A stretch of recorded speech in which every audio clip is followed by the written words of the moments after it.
So in my last video, I talked about or gave my review of World of Warcraft, the Dragonflight expansion, from a new player's perspective in 2022. And I wanted to kind of follow that up and do an update video since it's been over 2 weeks since the expansion has been out, and let you know my feelings of the game after playing that game for 2 weeks. I know World of Warcraft is a game that you don't just kind of play in a couple of weeks, finish the campaign and all that, and just kind of be done with it. That's not how this game works. It's more about the experience that you get afterwards, playing dungeons and raids and doing all kinds of seasonal content. There's so much to it.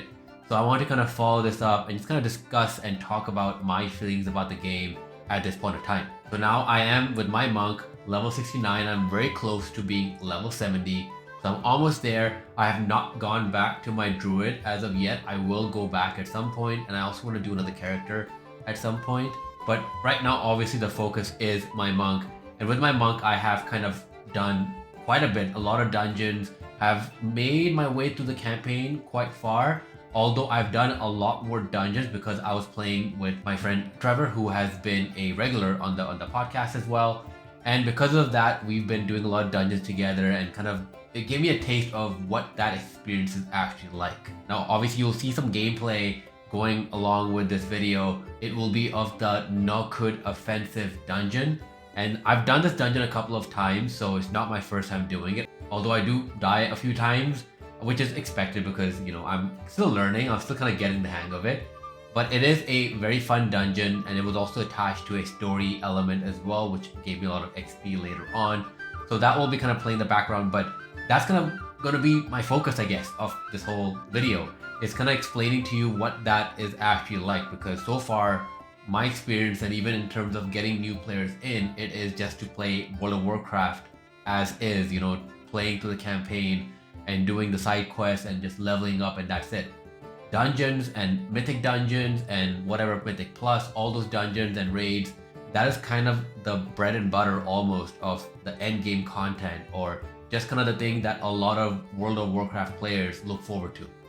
This is where you kind of go in and get amazing gear that helps you get your item or gear level up once you're level 70 or whenever you reach the level cap, and you keep moving up so that you can do the Mythic Plus dungeon, or I think it's Mythic, then Mythic Plus, then Mythic 2. I'm not sure how it works exactly, but the idea is that you can do the same dungeon but at a harder difficulty, and if you do finish it, you'll get even better gear. And it's just this loop. It's kind of like the same thing you get in Destiny or any other MMO-ish kind of a game. So I think obviously the first concern anyone might have is how these dungeons work, and it is quite simple. You literally just go in and you essentially go to this dungeon fighter thing on the bottom right and find a group that wants to do the specific dungeon that you want to do. You can also randomize it, which is really cool. So if you just want to do dungeons for the day, especially if you've reached a level cap and you just want to find better gear, you can just do that. You can just do random dungeons with random people and play through the game that way and keep getting better gear accordingly.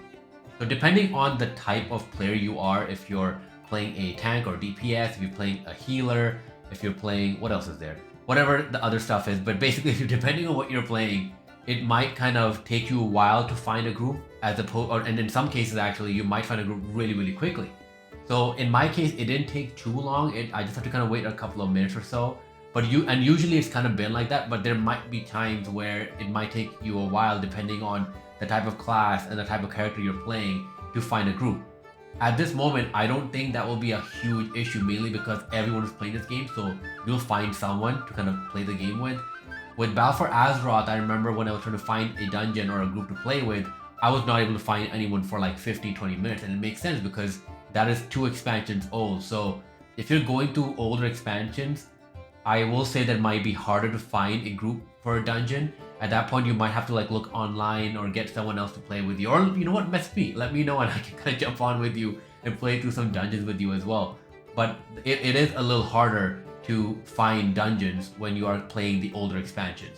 And with the dungeon, it is pretty straightforward. You know, there's specific enemies that you need to kill. There's no puzzles, nothing like that. That was kind of the thing that I thought was happening initially, where it might have been like there might be some puzzle-based element to the game and everything like that, but that's not the case at all. It is basically go here, you need to do a couple of things, kill enemies, which will then reveal this boss that you need to beat. You beat that boss and you move on, and you kind of do that, you know, rinse and repeat until you reach the final boss, which will be tied to the story in some sense. So many times you get these dungeon objectives based on the story, where you're kind of doing something and something happens, and now the story element asks you to go basically do this.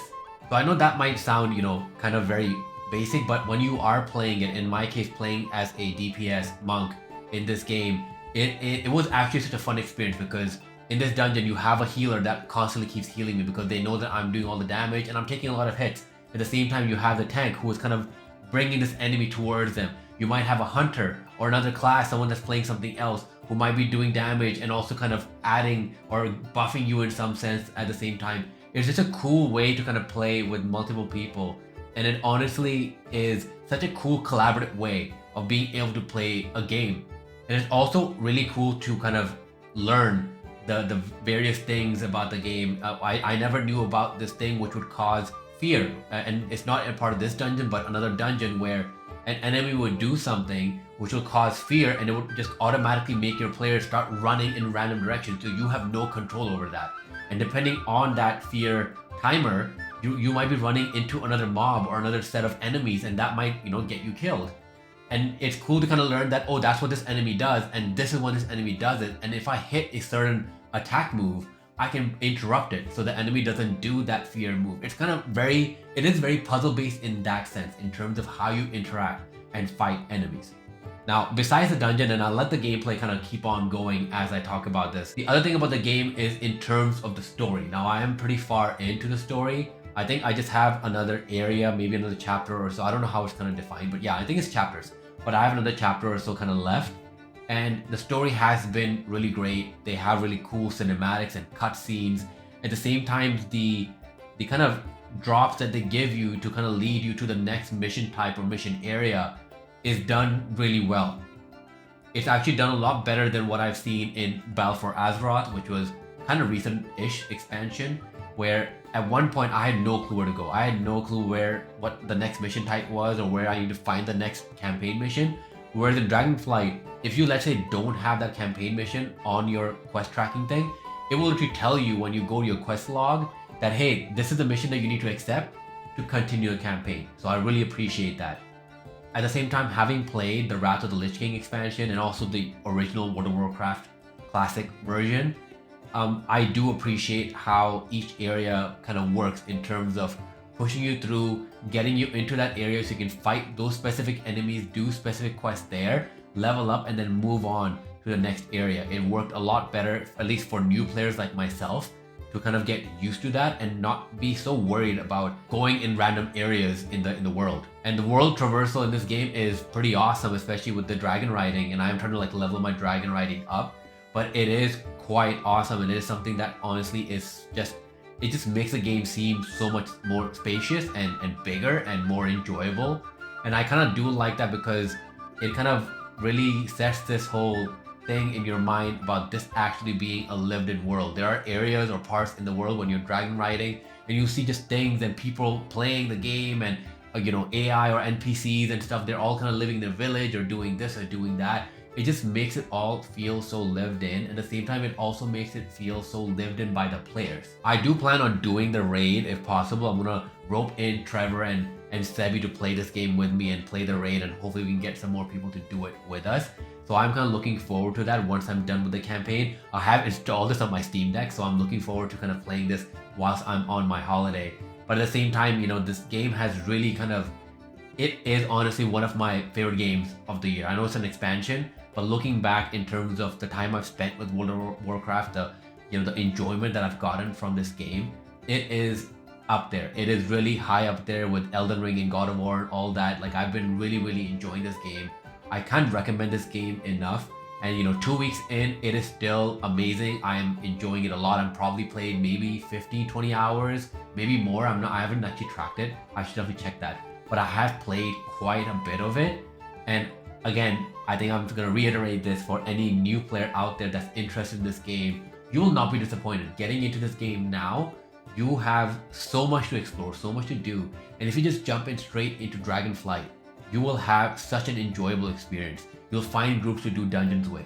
You'll find people to kind of play and do the campaign missions together with. At the same time, if you just want to do it alone, you can do all that alone and still have such an enjoyable experience. This can be a solo experience on its own, and you'll be good. You don't need to worry about getting a group together, anything like that. All the campaign missions are set up in a way that it is meant to be almost a sort of linear experience. It kind of tells you, okay, go here, do this, go here, do that. At the same time, you get fed this amazing lore, story, and music. Oh my god, there's this place called, I think it's Onara Plains, and the music in that area is just crazy. It's so good. I literally have that on my Spotify playlist, and I just play it randomly throughout the day sometimes because the music is so good in this game. I feel like a lot of people don't talk about it enough. So again, this game is 2 weeks in, really good. My review is still the same as it was before. It is definitely worth your time. I'll definitely do another check-in once I have done the raid and have completed the campaign itself. But for now, definitely check this game out. You won't be disappointed. Thank you so much for joining. It really means a lot. Like, subscribe, all that. You know what to do. Thank you so much, and I'll see you next time. Bye.